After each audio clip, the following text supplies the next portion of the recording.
Your cat disappeared 3 days before it died. You looked everywhere, under the bed, behind the couch, in every corner of every room. And when you finally found them, they were in the quietest, most hidden place in the entire house, somewhere they had never gone before. They weren't lost. They chose that spot. And if you've ever watched an animal die or lost one without warning, you already know this feeling. The animal that stopped eating, the dog that walked to the back of the yard and lay down in the grass alone, the bird that fell silent, the cat that disappeared. They all did the same thing. They went somewhere quiet, and they went alone. The question nobody ever really answers is why. Here's what most people assume. They assume animals hide when they're dying because they're afraid, because they want to protect themselves from predators, because weakness in the wild is a death sentence, and hiding is just survival instinct kicking in one final time. And that explanation sounds reasonable until you actually look at the evidence, because the real answer is stranger, deeper, and in some ways far more moving than simple fear. Let's start with what we actually know about animal behavior near death. The first thing researchers noticed is that dying animals don't just hide randomly. They choose specific locations with remarkable consistency. Dogs return to familiar spots, places they have spent time, places that carry the scent of their life. Cats find enclosed dark spaces, not because they're afraid of the light, but because enclosed spaces regulate temperature and reduce sensory input, making physical discomfort significantly easier to manage. Elephants. And this is the part that genuinely stops researchers cold.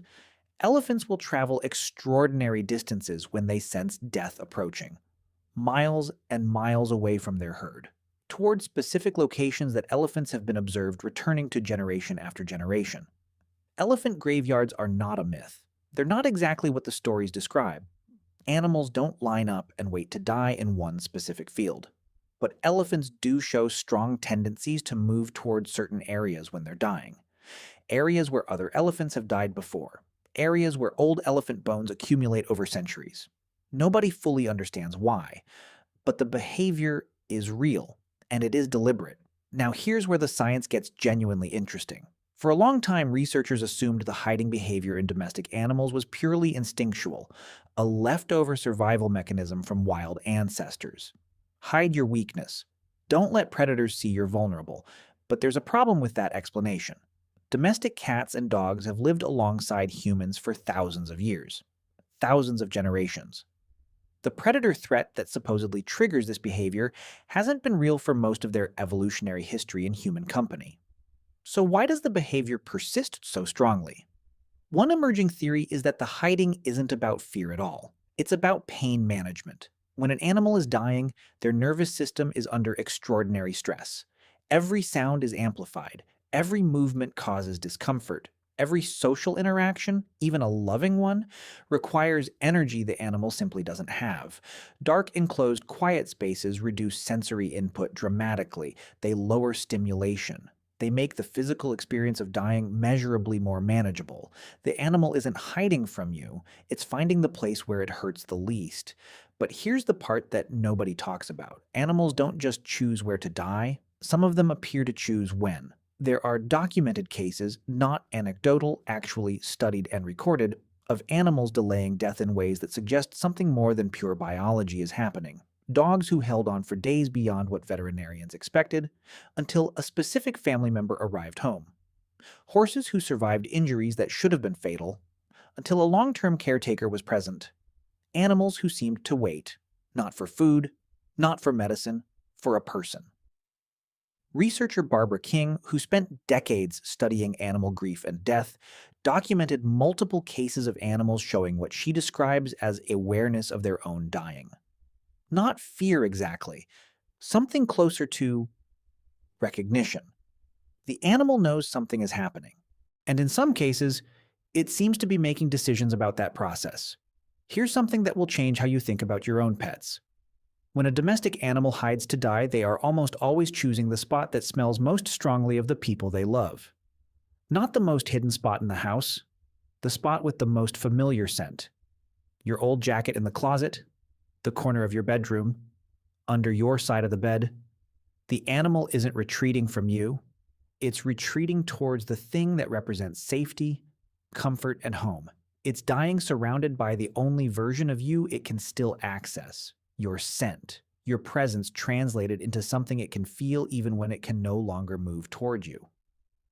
Now let's talk about what this tells us about animals and death more broadly, because the hiding behavior raises a question that researchers are only beginning to take seriously. Do animals know they're dying? The honest answer is probably yes, in some form. Not the way humans understand death, not with the existential weight we attach to it, not with the fear of the unknown or the awareness of legacy or the philosophical complexity of knowing your consciousness will end, but something.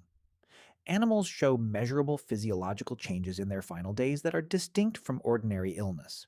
Changes in hormone levels, changes in behavior, a kind of withdrawal from social engagement that appears in species as different as elephants, dogs, chimpanzees, and crows.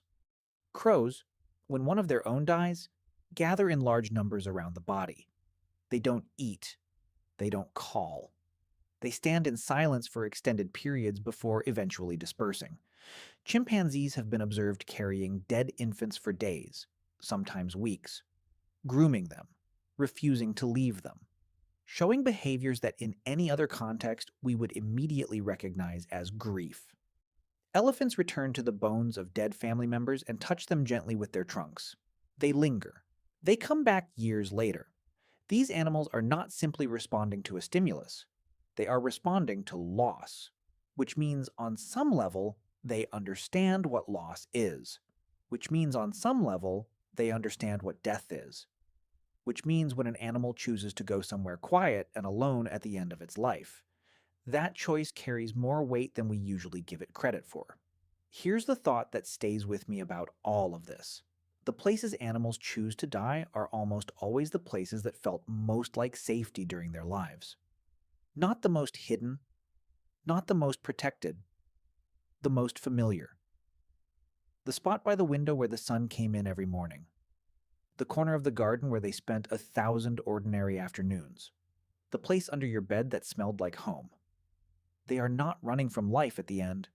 They are returning to the best version of it they can find. And if that's not a form of love, a reaching toward the things and places and people that made their life feel safe, then I don't know what to call it. Animals don't die alone because they want to be alone. They die alone because the place they choose, the quiet corner, the familiar scent, the hidden spot that smells like home, that place to them is anything but empty.